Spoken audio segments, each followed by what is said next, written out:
esmurro o meu corpo, observa o termo, e faço dele meu escravo, para que depois de ter pregado aos outros, eu mesmo não venha a ser reprovado. O que é interessante você ver nesse texto, que o apóstolo Paulo fala que é possível você pregar de forma reprovada. Segundo, a maneira de você pregar não diz muito de como você aceita ou não por Deus. Quando Paulo usa o termo de ser reprovado, é evidente que ele não está falando de ser reprovado pelos homens. Ele está falando de pregar aos outros, ou aceito pelos outros, porém reprovado por Deus. E a maneira que Paulo usa para não ser reprovado por Deus é escravizando a sua carne. A carne é o seguinte, gente, ou ela te escraviza, ou você escraviza ela. Vai por mim. Carne não se converte.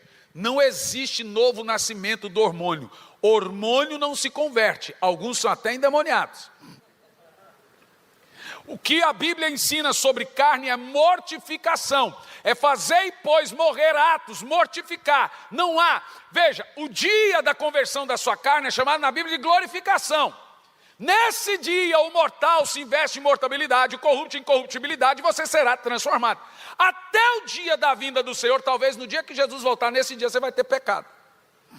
Provavelmente. Mas até lá você precisa entender que existem ofícios que a Bíblia chama de ofícios expiatórios. Não é expiatório para a salvação, mas é expiatório, ou seja, que observa a santificação, que é feito para consagração e santificação. E se não forem feitos, a carne não é mortificada. Então você corre um risco grave de não ser salvo. E é sobre isso que eu quero falar, sobre os atos expiatórios de cada um. Jesus não morreu, veja, a morte de Jesus não substituiu sua vida de santidade, não substituiu sua vida de oração, não substituiu leitura da Bíblia, não substituiu a santificação, gente. Cuidado com o que você ouve. Não, Jesus morreu em meu lugar, o preço foi pago. É? Para quê? Então preste atenção nisso. Existe uma única maneira para adquirir unção, poder e avivamento. Somente uma, com dois caminhos. Porém, um desses caminhos não substitui o outro. Como alguém me disse, qual é mais importante? Jejum ou oração? Eu disse, qual lado da asa do avião é mais importante? Não é coisa do tipo, sou do chá, sou do café, eu sou do chá. Mas não é tipo de coisa que você escolhe, eu sou da oração, eu sou do jejum. Uma coisa não substitui outra. E às vezes nós não damos tanto valor ao tema, pois não entendemos o que eles simbolizam, como eles fazem, qual é o segredo dessas duas mais poderosas armas para o avanço do Evangelho e o que cada um deles representam para Deus e para nós. Você precisa se lembrar de uma coisa, são dois caminhos para o poder. Presta atenção nisso. E é sobre isso que eu vou falar. Primeiro sobre jejum, não é um assunto que a gente dá glória a Deus, vai falar sobre jejum. Mas você vai querer ouvi-lo. E sobre oração. Você vai se lembrar que Adão caiu comendo. E o pecado original, na realidade, foi uma quebra de um jejum. Deus mandou Adão jejuar. Não coma aquela árvore. Ele quebrou o jejum e caiu. E quando Adão caiu, ele perdeu domínio próprio e passou a ter demônio próprio. Notem vocês que a primeira coisa que você perde com a falta de oração e jejum é domínio próprio. E passa a ter demônio próprio. Tem gente que na igreja é um santo, em casa um satanás. Agora escute bem isso. Adão caiu comendo. Jesus começou jejuando. O que é interessante é que a Bíblia diz que Jesus entrou no deserto levado pelo Espírito. O Espírito Santo levou Jesus ao deserto para jejuar. Mas a Bíblia diz que quando ele saiu cheio do Espírito. Por que jejuou? Ele foi levado pelo Espírito e saiu cheio do Espírito. Jesus jejuou como o último Adão para conquistar o domínio que Adão perdeu por falta do jejum. O jejum e a oração são os dois únicos caminhos para o poder. Não há outro. Não há um caminho fácil para se adquirir unção, gente. Eu nunca conheci na Bíblia um servo, um profeta, um homem, uma mulher de Deus, ou na história os avivalistas que não fossem homens ou mulheres de oração e jejum. Então escute bem algumas coisas aqui hoje, para você não parar no tempo, e eu quero que você guarde isso no seu coração. Jejum. E depois falo sobre oração. A primeira coisa que ele faz é restaurar poder e domínio. O jejum, ele tem um papel fundamental na unção. Ele libera poder. Guarde isso aí. Todas as religiões do mundo jejuam. O diabo exige jejum até de seus servos. Há muitos anos atrás, eu e minha equipe estávamos chegando em Curitiba, vindo de uma cruzada, e o avião estava cheio de gente vestida de preto. Era um show do Iron Maiden, 14 anos atrás, lá na Pedreira, Curitiba. E o povo fazendo sinal, o avião vai cair, Satã está aqui. E eu ali. Eu, como um curioso, falei, eu vou sentar perto de um cara desse, vou tirar umas ideias, vou perguntar. Sentei perto de um camarada e falei, olha, me conta aí, o que vocês estão fazendo? Estamos indo a Curitiba para uma convenção, era uma convenção mundial de satanistas. Os aviões lotados, ia terminar com o show do Iron Maiden, 14 anos atrás. Falei, me conta, como é que é esse negócio? Ele falou, nós estamos de jejum há 40 dias. Falei, olha que coisa, eu também estou de jejum. Só que a gente jejuma por Deus diferente. Falei, você está de jejum? Falei, eu também estou, mas... Falei, não, deixa para lá, primeiro eu quero te ouvir. Falei, por que você está de jejum? Ele falou, nós temos muitas metas. Por exemplo, nossa meta, isso há 14 anos atrás, cada igreja tem uma noiva de Lúcifer. Qual o propósito? Derrubar pastores. Então nós estamos jejuando para que haja escândalos, nós estamos jejuando para que pastores caiam, nós estamos jejuando para que igreja feche, nós estamos jejuando para que pastor morra doente, nós estamos jejuando para que pastores morram em depressão, para que pastoras e etc, para que seus filhos sejam destruídos, jejuando. 14 anos atrás. O mundo muçulmano jejuma 40 dias, chamado de Ramadã, até católico jejuma, gente. Por que o diabo exige de seus servos o jejum? Porque o jejum, presta atenção, ele tem um propósito, sensibilizar a carne, irritar ela. Alguém aqui fica bravo quando está com fome, ou só eu? Eu fico quando estou com sono. Ainda mais dormir com frio. Mas o jejum, o papel e a missão dele é irritar a carne. Jejum trata a carne, oração trata a alma.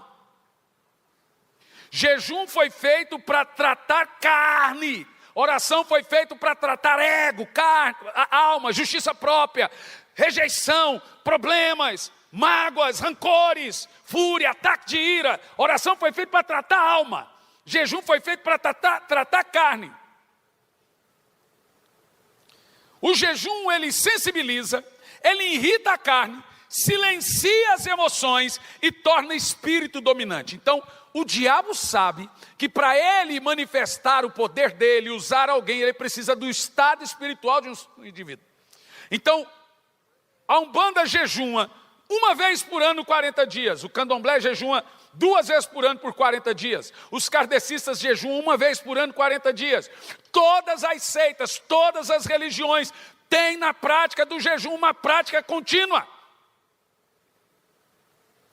Então você vai ver que o Velho Testamento era comum você usar muito a palavra assim, ó, afligir a alma. É o termo para jejum no Velho Testamento. Então veja, você vai ver que Acabe, aquele rei banana, casado com aquela megera da Jeza, Acabe conseguiu o favor de Deus. Então Deus falou assim: Elias, será que você não vê que Acabe se humilha diante de mim? Como que ele se humilhou? Ele jejuou. Gente, se Acabe conseguiu a atenção de Deus por causa do jejum, o que dirá você? A palavra por jejum no Velho Testamento é afligir, é humilhar-se. Escute bem, você nunca vai ler na Bíblia Deus dizendo: vou te humilhar. Deus, apesar que Ele pode te humilhar, não é a intenção dele, Ele não vai te humilhar. Deus não desce para humilhar ninguém. Se Ele descer, ele vai abater. Você vai ver Deus mandando você se humilhar. O jejum é uma oferta da carne e do ego. O jejum é você dando a Deus sua carne. É Romanos 12 primeiro, culto, sacrifício vivo. O jejum é você dizer para Deus que você não é Deus. Quem jejua está reconhecendo que ele é humano, que ele é carnal, é caído e dependente. Então o jejum, ele irrita a carne. A ideia é essa: sensibilizar e tornar o espírito dominante. Então a primeira coisa que o jejum faz para liberar poder é trazer domínio próprio. Quem faz jejum está tendo domínio. Vê? É claro que Adão caiu, porque ele não tinha domínio. Em Joel capítulo 1, versículo 14, põe na tela por favor. Vamos ver que todo o avivamento, em toda a história, e todo o mover de Deus passa por esses dois princípios. E se não o fizermos, se o meu povo, esse povo que se diz crente, se chama pelo meu nome, se humilhar, a palavra se humilhar ali é jejuar, afligir a carne, se converter dos seus maus caminhos, orar, então eu ouço, eu vou ouvir, perdoarei seus pecados e sararei a sua terra. Mas olha o que diz Joel 1,14, decretem um jejum. Você vai entender que Joel começa do início ao fim sobre a profecia do último grande avivamento, antes do retorno de Cristo, sobre os últimos dias, derramar do Espírito sobre toda a carne. Mas ele começa dizendo assim, ó: convoque o povo a um jejum. Deus precisa usar você. Deus quer que você seja uma voz nesse tempo. E os mortos ressuscitados dessa época será através de você. Então a Bíblia diz: santifique, porque o Senhor quer fazer maravilha no meio de vós. Sempre quando Deus tensiona misericórdia, Ele leva o povo dele a duas coisas. Sempre quando Deus tensiona juízo, Ele não fala, só isso. Quando Deus fala, é porque estamos debaixo da misericórdia. Quando Ele nos chama a jejum e oração, é porque estamos debaixo da graça. Se Ele não falar, é porque estamos debaixo de juízo. Então o texto diz: convoque um jejum, convoque uma assembleia, reúna as autoridades do templo e clamem ao Senhor. Agora, o que o jejum é? Joel capítulo 2, versículo 12, presta atenção. Nenhuma oração será ouvida se essa não for de todo o coração. Deixa-me te falar uma coisa. Quem entrará na presença de Deus? São os que têm as mãos limpas e o coração puro. A palavra coração puro ali é coração que não é dividido, sem reserva. Irmão, Deus é o seguinte: Ele não quer muito de você, Ele quer tudo. E se Deus não tem tudo, Ele prefere não ter nada. E só tem uma maneira dele nos ouvir: de todo o coração. Quando você não tem todo o coração voltado a Deus, você quebra 2 mandamentos dos 10 e o maior mandamento dito por Jesus. Jesus disse: amarás o Senhor teu Deus de todo o seu coração. Nos 10 mandamentos começa dizendo assim, presta atenção na gravidade da coisa: somente ao Senhor teu Deus adorarás e só a Ele prestarás culto. Segundo mandamento: não terás outros deuses diante de mim. Então, quando nós não jejuamos, nós quebramos, e é isso que eu quero te mostrar, 2 dos 10 mandamentos e o maior do mandamento de Jesus. Porque o nosso coração não está completamente voltado ao Senhor, sem o jejum e sem oração.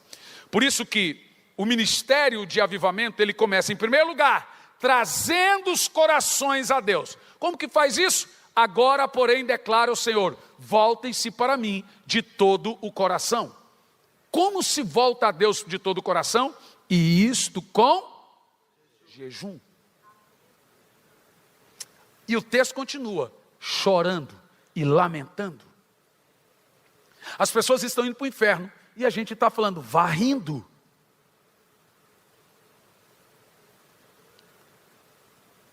Em época de avivamento, nós temos que nos derreter. É época de quebrantamento, é época de lágrimas, é o que eu chamo de derretimento. A primeira coisa que Deus faz para gerar avivamento é derreter suas velas. Ela não tem missão se ela não estiver sendo derretida. Coração de pedra não pega fogo. Então Deus tem uma voz para coração de pedra e uma outra voz para coração de carne. Você vai ver que Jeremias diz que a voz de Deus é um martelo. Você vai ver que Joel diz que a voz de Deus é como fogo. Para o coração de carne você tem o fogo, para o coração de pedra você tem martelo, porque pedra não pega fogo. Por isso que o derretimento, que é o outro termo para que nós usamos também de quebrantamento, é uma condição necessária para avivamento. São olhos molhados. Eu sou da época, irmão, apesar dos 40 anos de idade, cheguei na casa da minha avó, próximo aos 13, 14, a minha avó nem me reconheceu. Minha avó era de círculo de oração, minha mulher do coque. Elas existem aí ainda, sem o coque, mas o coque está no coração. E a minha avó orava às madrugadas, 3, 4 horas orando. Eu vi aquela mulher orando e chorando. Eu acordava, ela estava com a mão em cima da minha cabeça. Sai capeta da vida dele, sai Satanás da vida dele. E ungia, e orava, ela sabia. Eu tenho um corpo todo marcado de espancamento, faca, chicote, tudo que você imagina, paulada. Mas aquela mulher orava. E eu aprendi uma coisa com a minha avó. Você ia para a igreja antigamente com um lenço e uma Bíblia na mão. Porque todo mundo ia esperando chorar. Você sabe que um crente frio é comparado na Bíblia a um ímpio morto. Levanta tu que dormes, levanta dentre os mortos, para que Cristo te ilumine. Ele está falando é para nós, gente. Ele fala assim, ei, acorda dentre os mortos. Aquele lá está morto, você está parecendo ele. Deus não tolera falta de fervor. Então ele diz, eu quero você chorando. Voltem-se para mim, de todo o coração, com jejum. Então eu já costumo dizer, se jejuou, vai lamentar. Já começa dizendo, ai que fome. Vê, o jejum é para irritar a carne. Então você começa, você vai lamentar. Em alguns dias você vai estar todo derretido, se arrebentando com você. O jejum é para fazer isso, para que haja lamento e prantos. Aí o fogo desce.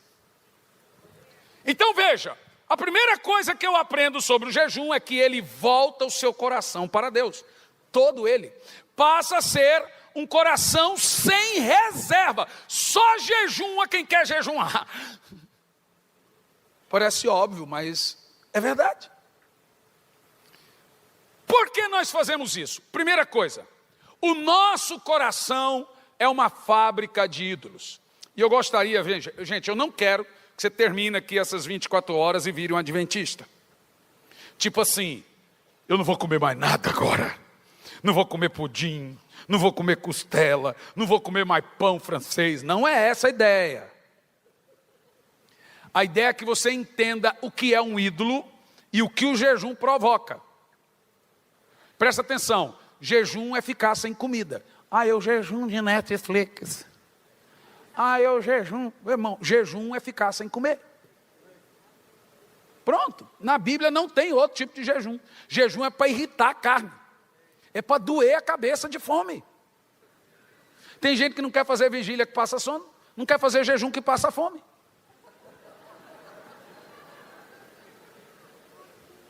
Eu acho que aqui não tem isso, é só lá na minha igreja que tem gente. Aqui não tem. Eu tenho certeza que não. Mas veja, a comida, por que jejuamos? Olha bem para mim. Porque a comida é um Deus, em certa medida. Aonde estão os maiores pecados e rituais religiosos, lá estará comida, bebida e sexo. O jejum, então, a primeira coisa que ele faz é nos libertar de um Deus concorrente. Vamos ver alguns textos, 1 Coríntios 9, 27. O primeiro texto já lido, dito pelo apóstolo Paulo é, presta atenção nisso, eu escravizo o meu corpo, torno dele o meu escravo. Veja bem, o corpo, a carne, é um excelente servo e um péssimo senhor.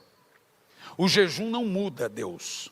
Deus é o mesmo antes do jejum, durante o jejum e depois do jejum. O jejum não foi feito para tocar Deus, foi feito para irritar você. Foi feito para arrebentar com a carne. E carne destruída é carne derretida, suscetível à voz de Deus. Então aguenta. A palavra escravidão aí usada pelo apóstolo Paulo é a palavra dolagogeus, que quer dizer, olha o que Paulo está dizendo, eu coloco meu corpo a severas disciplinas. Meus amados irmãos, não pense você, todos os dias até a volta de Jesus, eu acordo todo dia 4:30 da manhã. Vou lá, lavo o rosto e me preparo para orar, porque já teve vezes que eu fui orar sem me preparar, e depois de 3 horas eu levantei, tinha uma poça assim, falei, eu não tive nenhuma visão, nenhuma revelação, eu não sei, bom, eu não estava orando, eu estava dormindo. Então eu aprendi a me preparar para orar, senão eu durmo. Então eu levanto, eu desperto. Ai, mas se eu perder o sono eu não durmo de novo. Mas a ideia de Deus é que realmente você não durma de novo. Mas você não está entendendo não? Ai, eu estou irritado, se eu jejuar eu fico irritado. Mas a ideia do jejum é te irritar mesmo. Aí dói a cabeça, a ideia é essa. Tem alguém que falou assim, mas se a gente for cumprir tudo que está na Bíblia, a gente não vive mais. A ideia também é essa. Só que a gente não entendeu ainda. Né, pastor, que eu queria uma igreja para eu congregar, mas aqui tem muito hipócrita. Eu falei, aqui acaba mais um, meu irmão. Você não entendeu ainda. Então veja, a ideia do jejum é liberar poder, é liberar o reino espiritual, é fazer você ter visões, é fazer você ouvir a voz de Deus, porque Deus está falando toda hora, é você que não ouve. As visões estão aqui formigando sobre nós, anjos caminham na nossa casa, a gente não vê, mas estão lá. E quando você sensibiliza a carne para a oração e jejum, você começa a ouvir, você começa a ver e você começa a agir. Então agora os paralíticos andam, os cegos enxergam, os surdos começam a ouvir, mortos começam a ressuscitar. Estava pregando em Ponta Grossa no último dia da cruzada do ano passado, e no último dia entrou uma mulher correndo com uma menina morta. Olha, irmão, eu tenho muita fé. Eu nem sei se eu tenho dom de cura, de loucura com certeza. Então eu vou te falar, eu tenho o dom da fé, não sei se é de cura, da fé certeza. Traz um morto aqui, se ele não ressuscitar eu mando ele enterrar, azar o dele que não teve fé. Mas eu mando enterrar, uma hora eu oro, ressuscita. Se ele não ressuscitar o problema é dele, não teve fé. Mas orar eu orei. Então eu tenho muita fé, maior que aquela mulher entrou com aquela menina morta. Eu cutuquei o Rodrigo, lá no pastor Nelson, falei, Rodrigo, chama o SAMU. Rodrigo falou, dá não, pastor. Eu falei, por quê? Porque o SAMU é de onde ela veio. A menina morreu, levou o SAMU, a mulher passou na porta, para ali, é uma igreja. O SAMU está aqui, pastor. Eu falei, não tem outra coisa para chamar? Não, pastor, o SAMU está aqui.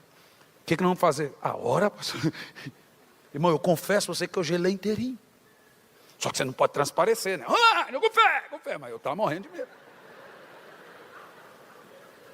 Ora, a menina estava morta. Então você vai falar baixinho, só para o morto ouvir.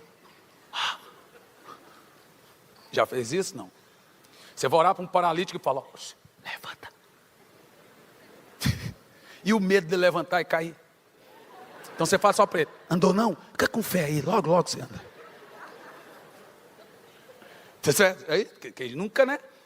Esses tempos eu fui orar para um cego, eu vi que estava com óculos, eu deduzi que era cego, dentro da igreja de óculos. Vem cá!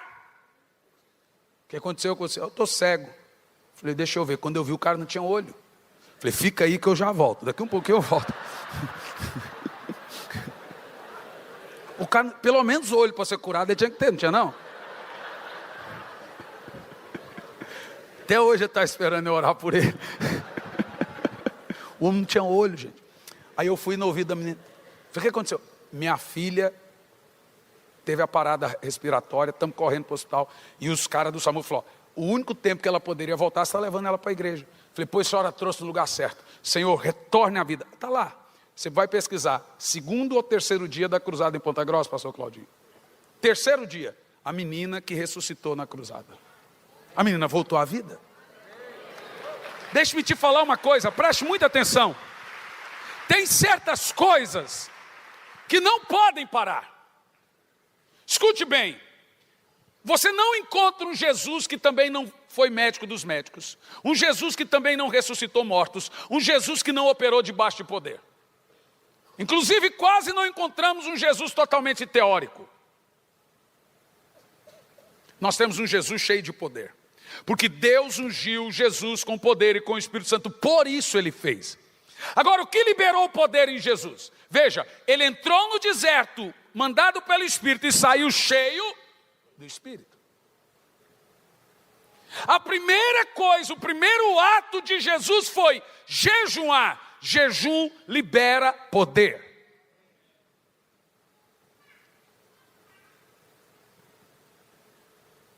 Então não pense você que todo dia, como Paulo disse, eu coloco o meu corpo sobre severa disciplina. Então eu peguei minha esposa falando com meu filho.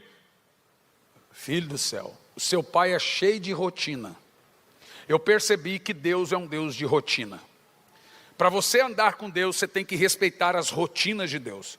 Oração, jejum, na mesma hora. Os discípulos jejuavam toda quarta, toda sexta, por 24 horas.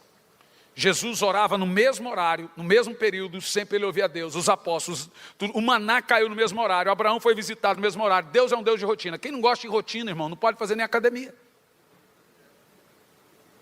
Ah, eu não gosto de rotina. Opa! Você faz uma todo dia. Deus é um Deus de rotina. Casa que não tem rotina é bagunçada. Você acha que todo dia eu levanto 4h30 da manhã, é hoje, eu estou feliz da vida, é hora de orar.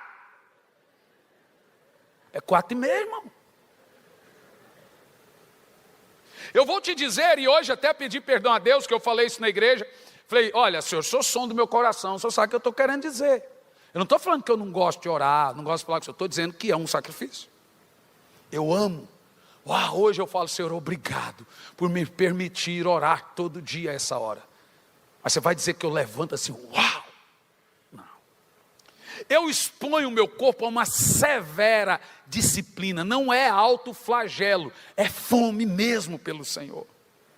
Durante muito tempo na minha vida, eu pensei que eu estava doente, que eu tinha insônia. Todo dia acordava às 5 da manhã e não conseguia dormir. Ficava andando pela casa, para lá e para cá. Olhava para minha esposa, olhei todo dia, 4h30, 5 horas, ela olhava no celular, é mesmo, e voltava a dormir.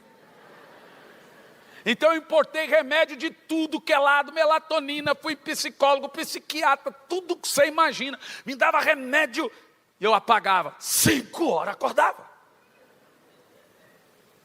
Até que um dia eu fui em Deus e falei, Senhor, a coisa não está funcionando. Eu não consigo dormir, eu não conseguia me organizar. Eu pensava que o problema era comigo. Tomo remédio. Olha, eu abri a mochila, olha o tanto de remédio que eu tomo.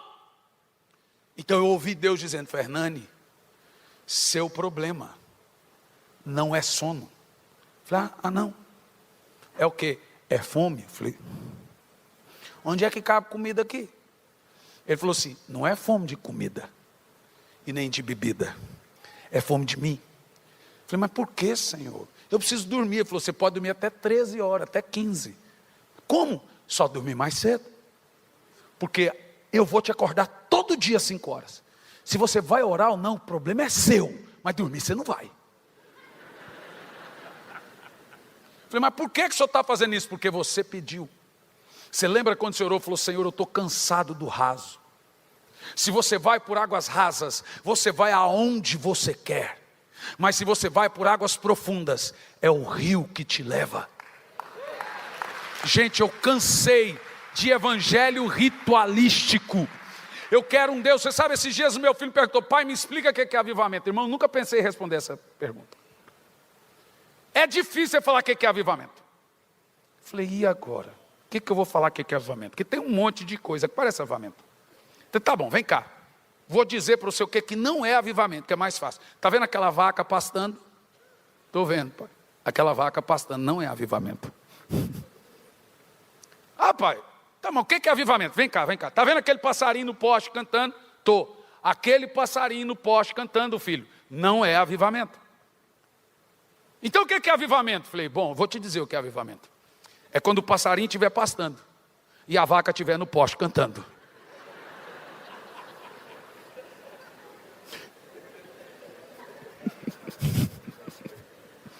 Sabe, eu cansei.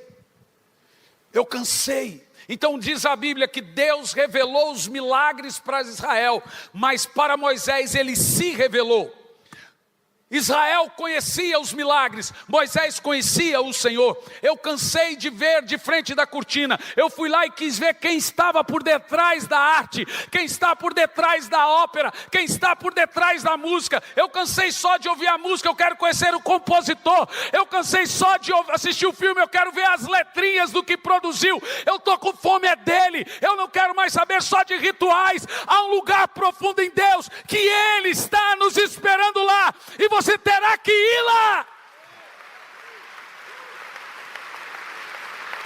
Escute, você pode conseguir muita coisa com alguém orando ou jejuando por você. Porque eu também sou de uma época que os irmãos diziam e conseguiam suas vitórias em oração e jejum. Dizia, estou orando numa campanha de jejum e oração pelo meu filho. Estou numa campanha de oração por fulano. Estou numa campanha de oração madrugada por ciclano. Você pode conseguir muita coisa com alguém orando por você, mas a maioria delas o Senhor vai dizer, vem lutar você comigo. Vem aqui falar para mim o que você quer. Nenhuma intercessão mudaria a vida de Jacó. Ele teve que lutar com Deus.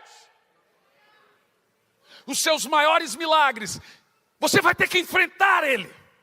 Você vai ter que olhar no olho dele e falar, eu vim aqui falar com o Senhor.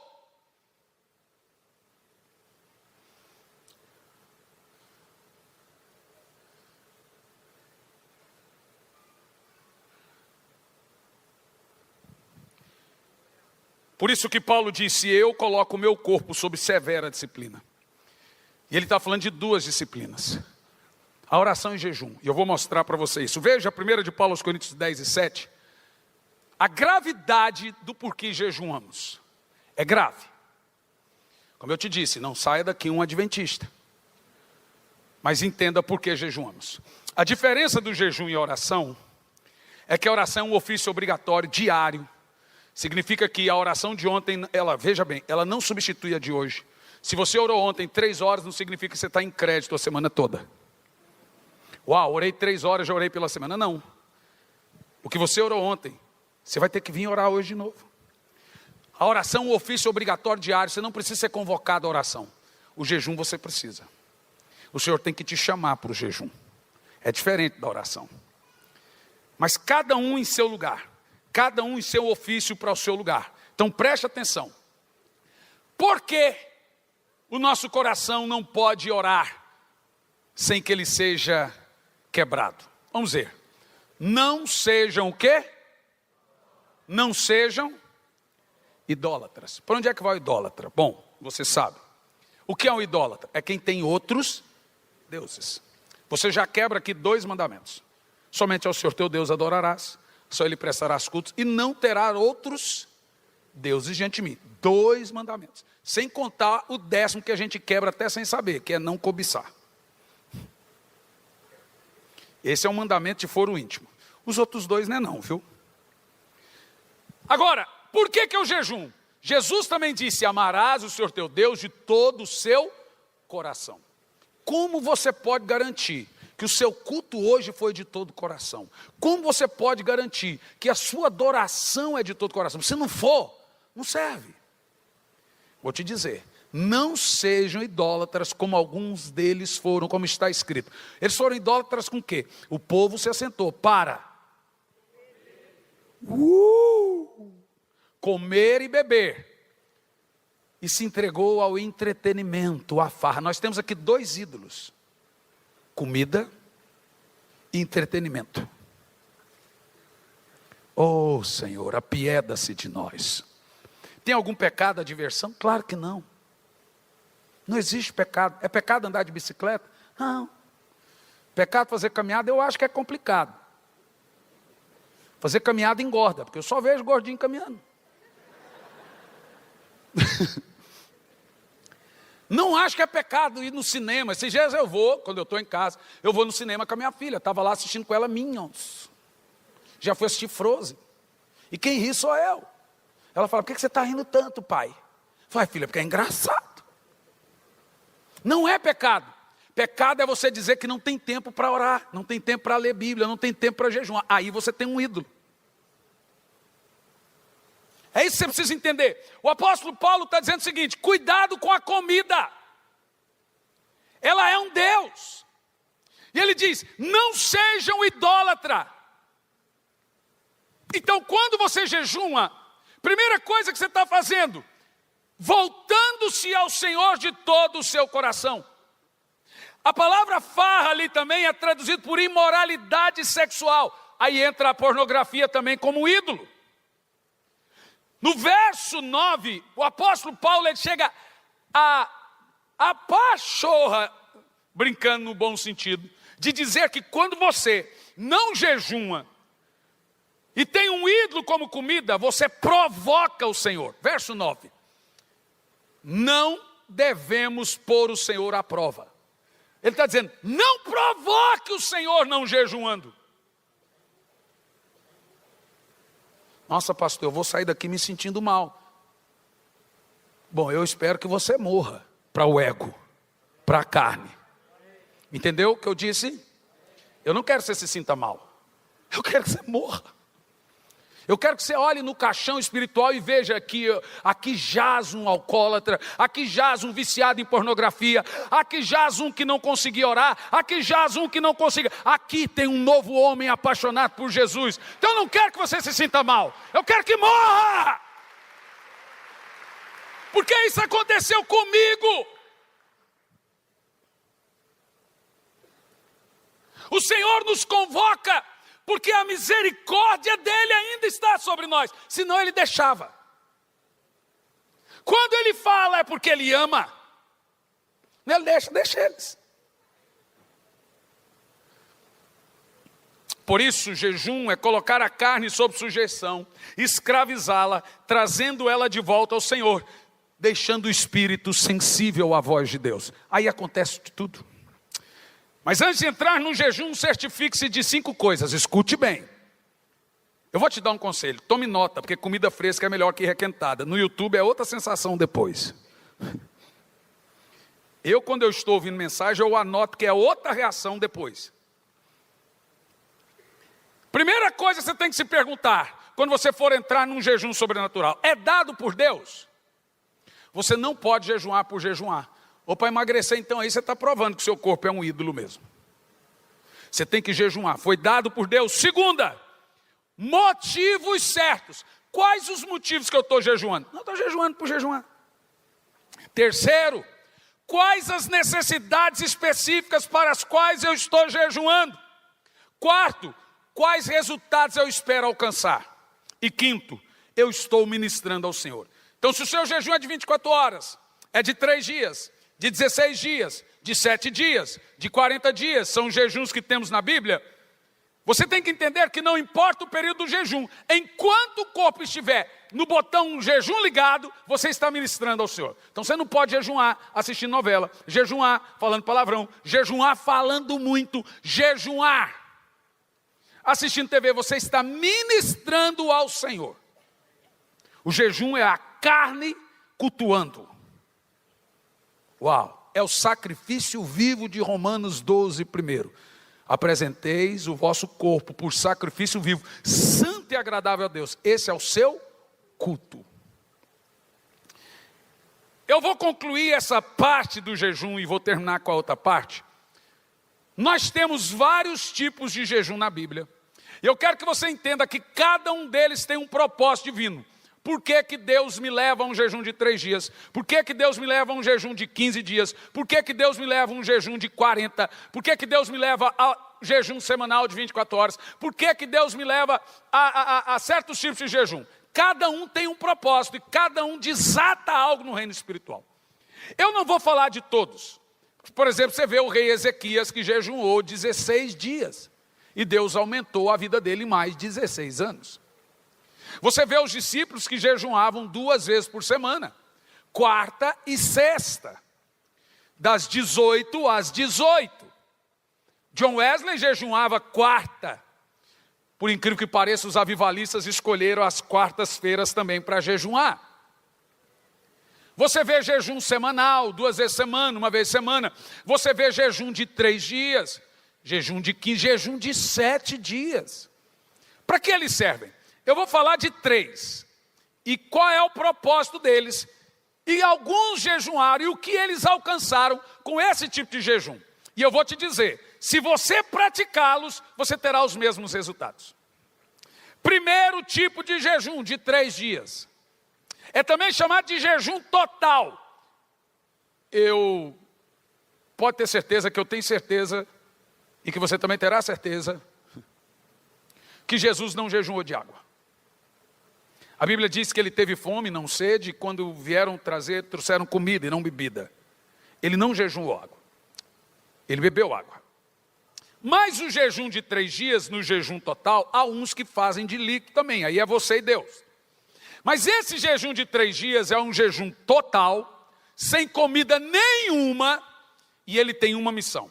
Já vou dizer qual. Eu vou falar também do jejum de 21 dias, que é também chamado de jejum parcial, o que você consegue jejuando 21 dias e como jejuma 21 dias. E eu vou falar do jejum mais fácil da Bíblia, que é o de 40. Quem faz, quem fez e por que fez. Primeiro jejum de 3 dias, jejum total. Quem na Bíblia jejuou 3 dias? Esther, Paulo, Nínive. Você vai se lembrar que Mardoqueu fez uma forca, Amã fez uma forca para matar Mardoqueu, o primo de Esther. E na realidade depois a forca serviu para ele porque a nação jejuou. E agora Mardoqueu queria a atenção da Esther, que era sua sobrinha, mas ela muito ocupada, ele disse, manda um recado para minha sobrinha, diga que ela também vai morrer, tá? Ela é judia. E fala para ela que se ela não intervir junto ao rei, e a Esther tinha perdido o favor do rei, como a rainha Vasti. O rei já não a chamava há muito tempo. E ninguém poderia aparecer diante do rei, sem ser convidado, até a rainha, senão morreria. O que Esther fez? Mandou para o primo dela um recado, manda toda a nação jejuar, por 3 dias, até as crianças, até os animais. Depois de 3 dias eu vou até o rei, se eu morrer, morrerei. Mas se o rei me estender o cajado, eu encontrarei o favor dele, e eu vou clamar pela nação. Um decreto que mataria todos os judeus em 3 dias. Por quê? Só poderia adorar o rei, um judeu nunca iria adorar um rei. Esther então pôs toda a nação para jejuar por 3 dias. 3 dias depois ela vestiu a melhor roupa, passou o melhor perfume e entrou na sala do rei. Já veio os guardas para matá-lo. Quando o rei olhou, falou, uau, quem é essa mulher? Não sabia que minha mulher era tão linda. Quando ele olhou, falou, minha rainha, estendeu o cajado, pronto, a primeira parte está feita, ela não morreu. Agora a segunda é a mais difícil. Meu rei, você sabia que a sua rainha pode morrer hoje? Como assim? Quem ousa tocar na minha rainha? O senhor. O senhor fez um decreto que permite a morte dos judeus. Não, o senhor caiu numa cilada. Mas eu não posso revogar o decreto. Então permita que todo judeu se defenda. Gente, ela jejuou 3 dias, a nação jejuou 3 dias sem comer nada. E Deus protegeu e livrou a nação da extinção. Outra pessoa que jejuou 3 dias e só foi salvo depois jejuou, Paulo. Você vai se lembrar que Paulo viu Jesus e caiu. Não sei se foi do cavalo, de uma espaçonave, de um avião, mas ele caiu. E ele ficou cego.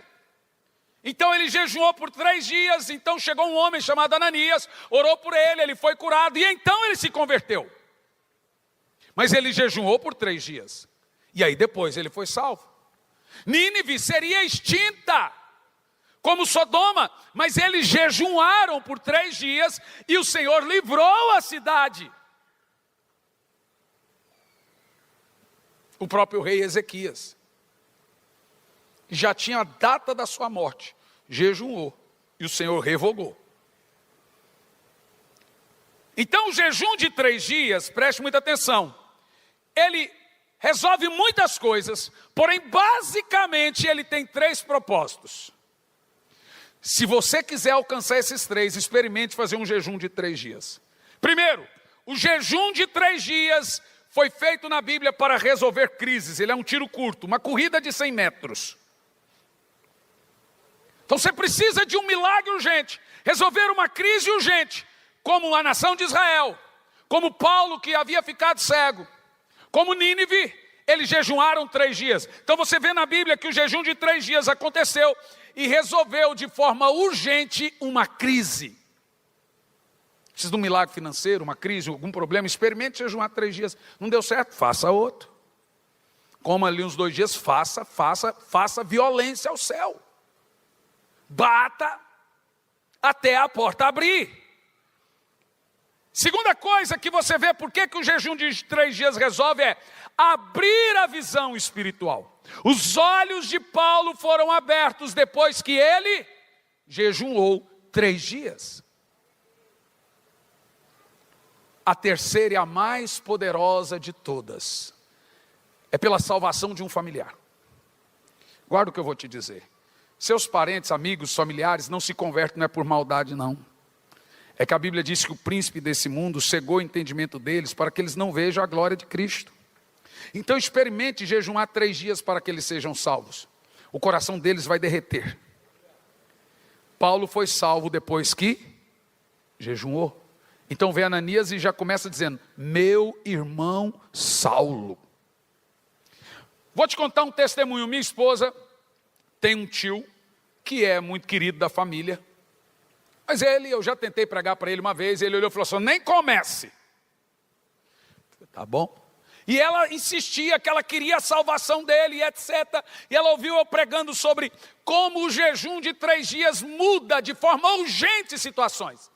Ela falou, quer saber? Vou pregar para o fulano, mas vou jejuar 3 dias. Porque quando você jejua, há demônios que só saem com jejum e oração. E um deles é aquele que cega o entendimento das pessoas. Então ela jejuou. Falou, amor, agora ore por mim que eu vou lá pregar. Eu falei, você já jejuou? Pode ir. Ela chegou lá e falou, tio, eu vim aqui pregar para você. E ó, não fala nada, só eu falo. Autoridade. Ele falou, fala, você sabe que você é tido como pai para mim, meu pai morreu. Desde que meu pai morreu, você é nosso pai. Mas hoje eu vou falar e você vai me ouvir. Gente, não deu 2 minutos. O homem estava em lágrimas, destruído, com a mão no coração, entregando a vida a Jesus. O que mudou? Eu tentei pregar para ele várias vezes, ele nem queria ouvir. Sabe o que mudou? O jejum. Ele quebra, ele derruba a cegueira espiritual das pessoas. Você já sentiu fardo por algum familiar? Já experimentou jejum? Você sabia que você corre? Eu fui pregar num velório esses dias. Eu uso o termo pregar. 75 pessoas se converteram, todo mundo. O rapaz era da igreja. Eu falei, tá vendo esse rapaz aqui? Ele vai para o céu. E se vocês não aceitarem Jesus como ele, vocês não vão ver ele nunca mais. Vocês vão para o inferno. Está todo mundo no velório já. Falei, a única esperança de você ver o fulano é você aceitar Jesus. Porque ó, o próximo a vir para o caixão pode ser um de vocês. Falei, agora quem quer aceitar Jesus? Todo mundo, eu, todo mundo. 75 pessoas. Mas veja, presta atenção. Você precisa entender que a maioria das pessoas que você ama não estarão com você no céu, a não ser que você faça alguma coisa. Você não sente dor por isso que eu falei? Você já experimentou chorar e jejuar por isso?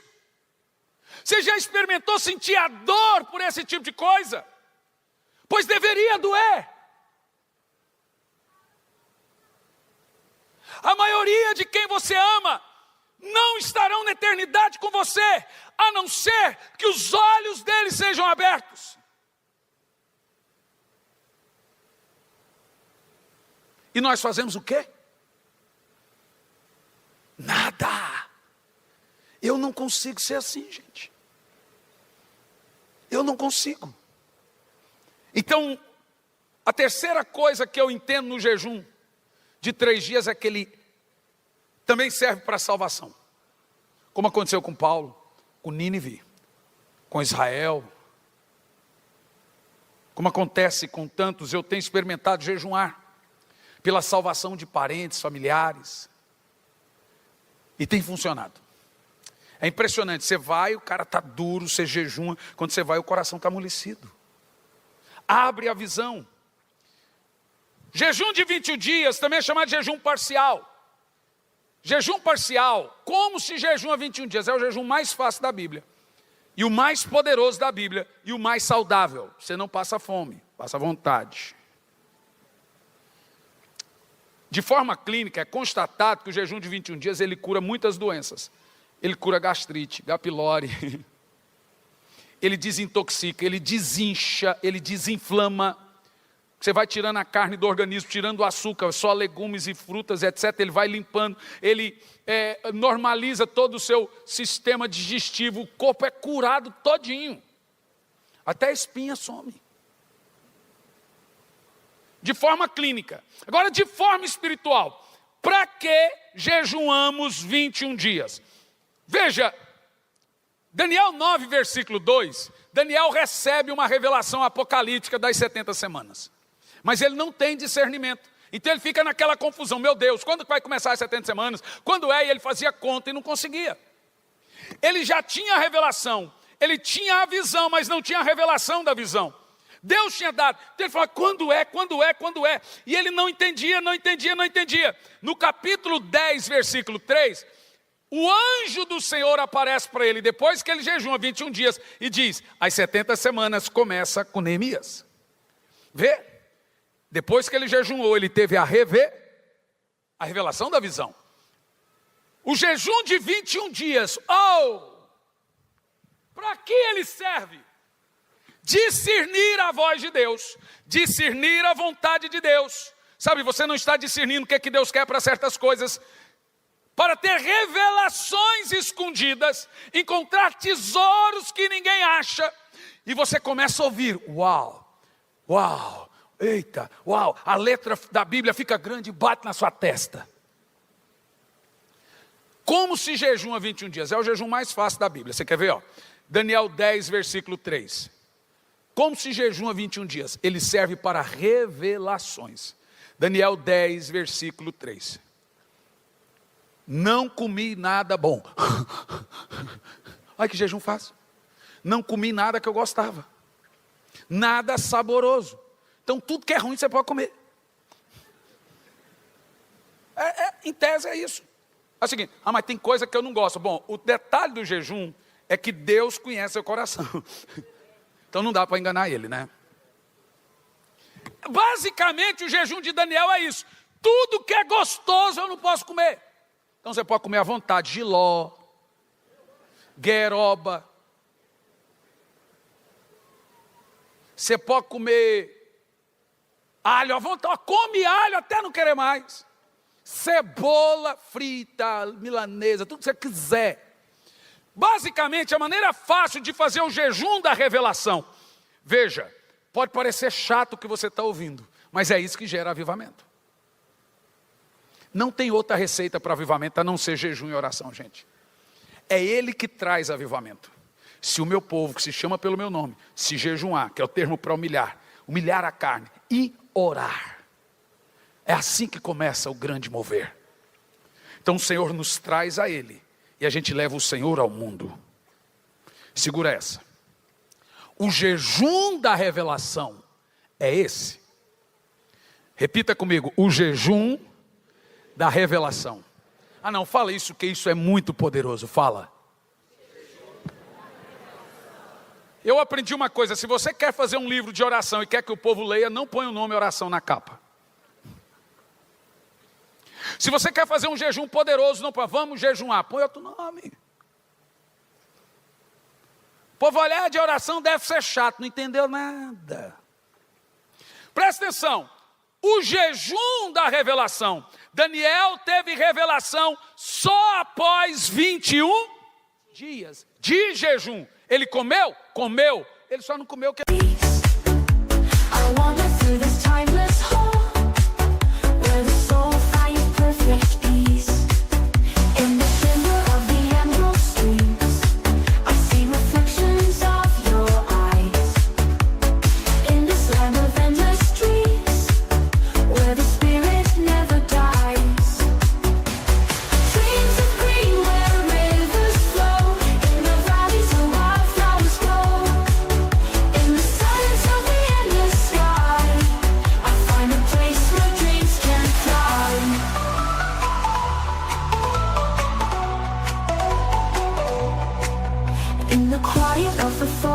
Deep, where the secrets of the earth lie still, I find a promise I will keep.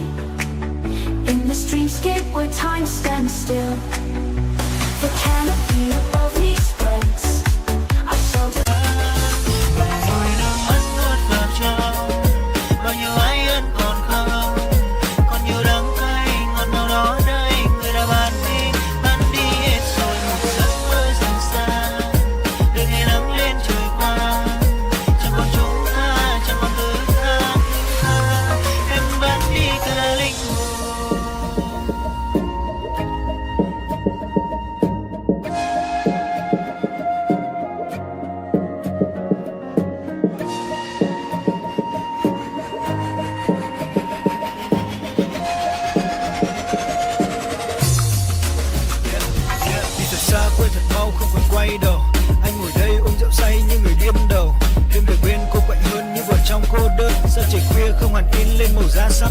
Người nói anh biết tôi tình yêu là sao hết, lời hứa không giữ nhưng mày mơ còn đâu chứ, là bước bên những con đường quen thuộc in dấu, màu mắt xưa cũ không gostava. Basicamente carne e doces, no caso vinho ou coisas saborosas. Então o que Daniel comeu? Frutas e legumes, nada derivado animal. Não existe jejum que não seja de comida, gente, tira isso da cabeça, tá? Você pode chamar de propósito, mas jejum bíblico é de comida. Faça propósito, mas jejum bíblico é isso. E esse é o jejum da revelação. Se você quer falar com Deus, você pode jejuar a qualquer hora. Se você quer que Deus fale com você, esse é o jejum. Quer ouvir a voz de Deus, discernir a vontade de Deus, ter revelações escondidas, esse é o jejum.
de 40 é o de sujeição.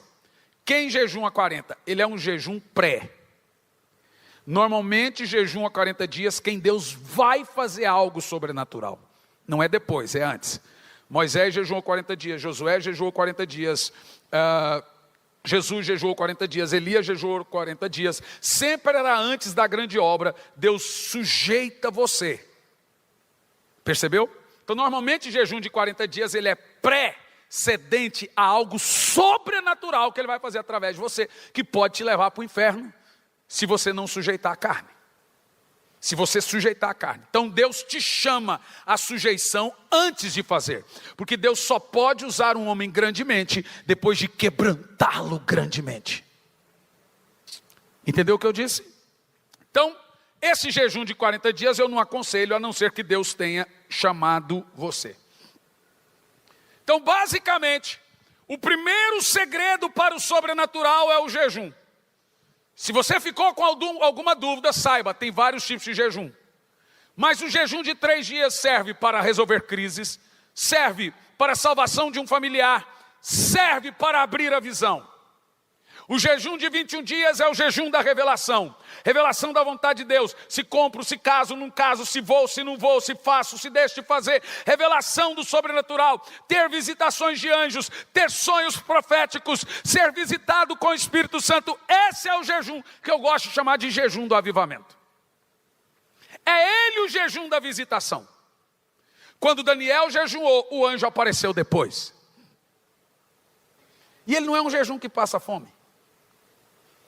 Passa à vontade, porque ele é um jejum de domínio.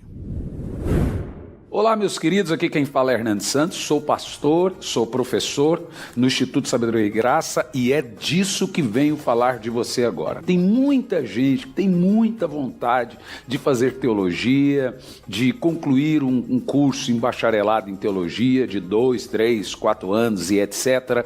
Mas é muito difícil.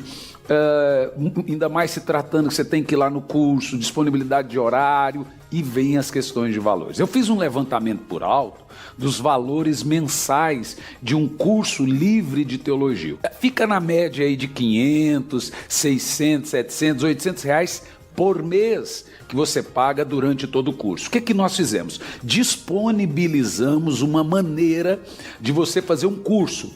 Eu dou essas aulas no sistema EAD, o curso está todo ele pronto, são 2 anos de disciplina, ou seja, você faz 1 ano e depois tem que fazer uma rematrícula para o próximo ano, no caso 2 anos de disciplina, com conteúdo de bacharel em teologia. Olha o valor que você paga anual no curso, são 2 anos, R$460. Eu já vi gente terminar o curso em 3 meses, 4 meses, etc. Aí você abre a matrícula para o 2º ano do curso. São 2 anos com conteúdo de bacharel em teologia. É R$460 ano, entendeu? Por ano. Gente, R$460 não equipara a parcela mensal de um curso comum livre em teologia. Um curso comum livre em teologia, a média é de 500 para mais por mês. Então você vai fazer R$460 o curso e eu estou dando a aula para você com conteúdo de bacharel em teologia com o sistema EAD. O que é sistema EAD? A gente tira tudo aquilo que é pormenores e vai direto ao ponto. Então tem aula de 1 hora, tem aula de meia hora, tem aula de 15 minutos, tem aula de 20 minutos. Ou seja, tem todas as aulas da teologia sistemática e o certificado chega na sua casa se formando no Instituto Sabedoria e Graça. O que você pode fazer agora? Você vai entrar no site sabedoriaigraca.com e você vai se inscrever no curso, passa o seu cartão. Tem bandeira de cartão que faz até em 12 vezes, tem bandeira de cartão que faz em 10, depende muito da sua bandeira. E aí você vai participar e fazer o curso conosco, sabedoriaigraca.com, curso de teologia, curso livre de teologia com conteúdo de bacharelado em teologia. Espero você como meu aluno no Instituto Sabedoria e Graça. Entra no site sabedoriaigraca.com. Que Deus te abençoe.